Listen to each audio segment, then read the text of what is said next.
చూసినట్టే గుర్తొచ్చింది. కొత్తగా ఉద్యోగాల అప్లికేషన్ చేసుకోవాలంటే కూడా దాదాపు 400% పెంచుతున్నారు, పెంచిరని ఒక చర్చ జరుగుతున్నది. సో దీని గురించి ఏం చెప్తారు? ఇప్పటికే ఎస్సీ, ఎస్టీ, బీసీలకు అయితే 500, 400 ఉన్నట్టుండే ఫీజు, ఒకసారిగా 1000 దాటే పరిస్థితి కూడా కనిపిస్తూ ఉంది. దీని మీద ఏంది మీ కామెంట్? ఇప్పుడు దాటినాయి అన్న. ఇప్పుడు ఒక టీజీ సెట్ అప్లై చేసుకోవాలంటే 1500 ఫీజు. ఇప్పుడు ఓసీలకు అయితే 2000, ఓసీలకు 2000, బీసీలకి ఎస్సీ ఎస్టీలకి 1000, వాళ్ళకి ఎస్సీ ఎస్టీలకి. మాకేమో బీసీలకేమో 1500 ఫీజు ఉంటుంది. రాష్ట్ర ప్రభుత్వం నిర్వహించే టెస్టులు అవన్నీ. ఇప్పుడు మేము రాసే టెట్ కూడా 1000 ఉంటుంది ఫీజు.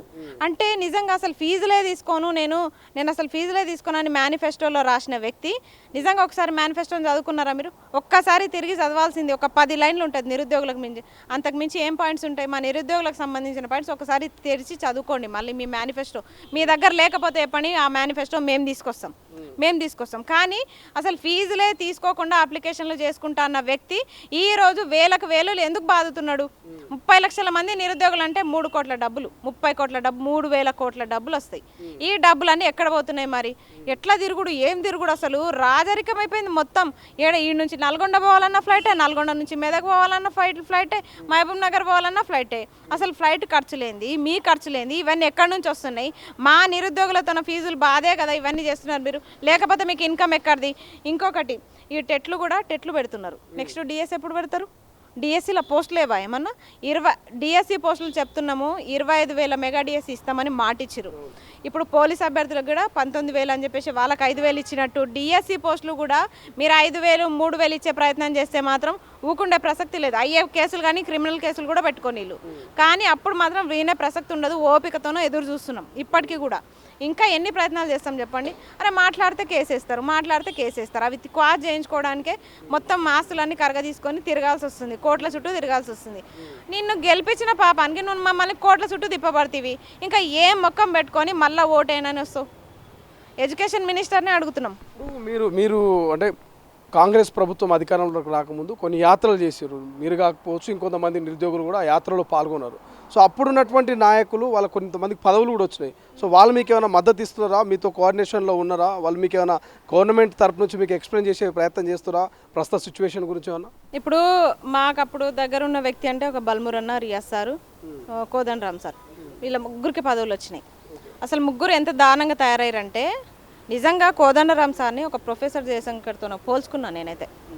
ఆయన తెలంగాణ రాష్ట్రం కోసం పోరాడి ప్రాణాలు పోయినాయి ఆయనవి. తెలంగాణ రాష్ట్రాన్ని చూడకముందే పోయినాయి. అంత గొప్ప స్థానంలో నేను మిమ్మల్ని ఊహించుకున్నా. కానీ మీరు ఈరోజు కేవలం మీ ఉద్యోగాన్ని కాపాడుకునే పనిలో మీరున్నారు. ఏమాత్రం నిజంగా మీకు సిగ్గుశరం ఉంటే, మీ వయసుకి మేము రెస్పెక్ట్ ఇస్తున్నాము, మీరు వెంటనే ఆ పదవికి రాజీనామా చేసి నిలబడండి. మిమ్మల్ని కూడా ముఖ్యమంత్రిని చేస్తాం. మేమంత పిచ్చోళ్ళం. మాకేమైనా చేస్తామంటే వాళ్ళని ముఖ్యమంత్రి చేసి తీరుతాం. మేము రేవంత్ రెడ్డిని చేయలేదా? అట్లాంటిది కోదండరామ్ సార్ మీద కూడా అంత మంచి అభిప్రాయం ఉండే. కానీ ఒక ఎమ్మెల్సీకి, మీ స్థాయి కాదు అది, నిజం చెప్పాలంటే మీ స్థాయి కాదు అది. అయినా సరే ఒక ఎమ్మెల్సీకి మీరు లొంగిపోయి ఈరోజు నోరుకి బట్ట కట్టుకొని కూర్చున్నారు. ఈయన ఇప్పుడు బల్మురన్న అంటే ఇప్పుడు ఆయనకి పదవి వచ్చింది. ఆ పదవిని ఆయన కూడా కాపాడుకునే ప్రయత్నంలోనే ఉన్నారు. మళ్ళీ 2.5 సంవత్సరాల తర్వాత మనకి అవకాశం దొరకదు. ఇప్పుడు నేను ఏం మాట్లాడినా నా పదవి పోతుంది అన్న ఉద్దేశంలో అన్న కూడా ఏం మాట్లాడట్లే. ఇక రియాజ్ సారు ఆ బస్సు యాత్రలు చేయించుకొని, ఈ ప్రచారాలు చేయించుకొని, అన్నీ చేయించుకొని ఆయన దగ్గరుండి మాతో పాటు బస్సులలో తిరిగిన వ్యక్తి. అయినా సరే ఇప్పుడు రమ్మంటే రాడు, ఏడదంతారు అన్నట్టు అట్లా అయిపోయింది పరిస్థితి. ఇప్పుడు ఎవరైనా ఏమన్నా మాట్లాడితే జనార్దన్ అన్న మీద కేసు పెట్టిండు, ఇట్లా మాట్లాడితే నా మీద కూడా పెడతారు. ఇట్లా ఉంది పరిస్థితి. పెడితే పెట్టని, ఇక చేసేది ఏముందన్న? ఎన్ని ప్రయత్నాలు చేయాలో అన్ని ప్రయత్నాలు చేస్తున్నాం. ధర్నాలు పెడుతున్నాము, ముట్టడిలు పెడుతున్నాము, మెరుపు ధర్నాలు చేస్తున్నాము, ప్రెస్ మీట్లు పెడుతున్నాము, అమ్మనా బూతులు తిడుతున్నాము, లైవ్లో ఫోన్ కాల్స్ చేస్తున్నాము. ఇంకేం చేయాలి? ఒక ఆయన అంటాడు, ఈయన ఎమ్మెల్సీ, మొన్న కొత్తగా ఎన్నికైన ఎమ్మెల్సీ అద్దంకి దయాకరు, అంతకుముందు బాగానే ఉండే, లైబ్రరీకి వచ్చిండు, మళ్ళీ వారం 10 రోజుల్లో మిమ్మల్ని ముఖ్యమంత్రి దగ్గరికి తీసుకుపోతా అన్నాడు. నిజంగా మమ్మల్ని తీసుకుపోతాడేమో అనుకున్నాం. ఆయన పెళ్ళాన్ని తీసుకుపోయిండు. ఆయన ఆమెకు ఉద్యోగం కావాలి కాబట్టి తీసుకుపోతున్నాడు. నేను అనుకున్నా మమ్మల్ని తీసుకుపోతాడేమో అనుకున్నా. సరే ఆమెను తీసుకుపోయిండు. మరి ఏదో పదవి కోసం ట్రై చేస్తురట. ఆమె కూడా ఒక టీచరే. ఒక టీచర్ కష్టాలు ఎట్లుంటాయో మీకు తెలుసు. డిఎస్సి పడకపోతే ఎంతమంది కొన్ని సంవత్సరాలు నష్టపోయి ఉంటారని మీకు తెలుసు. టెట్ల మీద టెట్లు వేసి మా మనోభావాలని దెబ్బతీస్తున్నారు. మీకెంత దిక్కుమాలిన ప్రభుత్వం అంటే కనీసం ఆ టెట్లో భాషా పండితులకి, సైన్స్ వాళ్ళకి, మ్యాథ్స్ వాళ్ళకి సపరేట్ పేపర్ పెట్టండి అని డిమాండ్ చేసినా అది కూడా మార్చలేని పరిస్థితిలో మీరున్నారు. చక్కగా పెడుతూనే ఉన్నారు. మీకు దమ్ముంటే ఓఎంఆర్ పెట్టండి. సిబిటి వద్దు మాకు ఓఎంఆర్ కావాలని చెప్తున్నాం. ఓఎంఆర్ పెట్టండి. ఓఎంఆర్ ఎందుకు పెట్టారంటే వీళ్ళు అప్పుడు సురేష్ యాదవ్ అన్న తెలంగాణ మూమెంట్లో పేపర్ ఇట్లా చింపేసి వచ్చిరట. నేను విన్నా.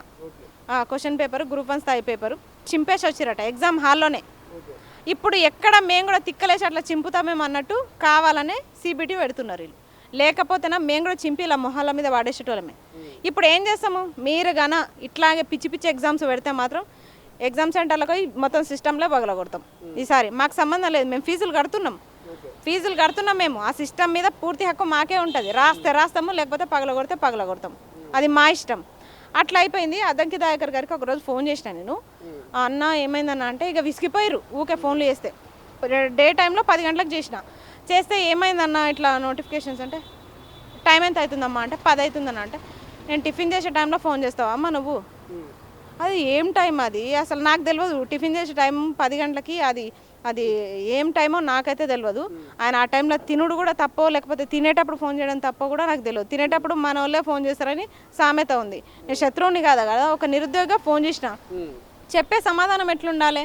సరే అమ్మ ఇప్పుడు కాకపోతే రేపో ఎప్పుడో చెప్పాలి. అది సమాధానం చెప్పకుండా ఈ టైంలో ఫోన్ చేస్తావా? అంత చులకన నిరుద్యోగులు అంటే. అందుకే మా నిరుద్యోగులకి ఇంకా బుద్ధి రావాలని చెప్పేసి నేను కూడా సైలెంట్ ఉంటున్నా. ఎందుకంటే ఎవరు ఏది చెప్తే అది నమ్ముతారు. మళ్ళీ కోదండరామ్ సారు కొద్ది రోజుల తర్వాత వచ్చి నేను మీకు అండగా నిలబడతా అంటే ఆయనను కూడా నమ్ముతారు. ఇప్పుడు మళ్ళీ బీఆర్ఎస్ వాళ్ళని నమ్ముతారు. ఇట్లా మళ్ళీ బీజేపీ వస్తే వాడిని నమ్ముతారు. ఇప్పుడు రేవంత్ రెడ్డి ఏమి ఇస్తలేడు కదా, లాస్ట్ మూమెంట్లో వచ్చి మీకు నిరుద్యోగ భృతి ఇస్తా, ఇంకో 2 నోటిఫికేషన్లు ఇస్తా, ఇవన్నీ చేసే వరకు టైం అయిపోతుంది, మీరు మళ్ళీ నన్ను గెలిపియని అంటే మళ్ళీ రేవంత్ రెడ్డి తోక పట్టుకొని కూడా తిరుగుతారు. అయ్య బాబోయ్, రేవంత్ రెడ్డి ఆయన ముఖ్యమంత్రి గానికి ఏమన్నా చేస్తాడు, ఎంతకైనా దిగజారుతాడు. ఎవరి కాలైనా పట్టుకుంటారు, ఎవరి కాలరైనా పట్టుకుంటాడు. ఆయన ఎవరిని ఎంతకైనా కొంటాడు. అట్లాంటి మనిషి, అంత నీచమైన మనిషి అని మాకు కూడా ఇప్పుడిప్పుడే తెలుస్తుంది కదా. అట్లాంటోనెంబడా మారేవంత్ అన్న అని ఏంది బూడిదం? ఇంకా సిగ్గు లేదా? 30 లక్షల మంది ఇబ్బంది పడుతుంటే ముందలున్న 30 మంది పోయి ఆయనకు జేజేలు కొట్టడం ఏంది? అయిపోయింది. ఇప్పుడు అది ఆ స్టేజ్ కూడా అయిపోయింది.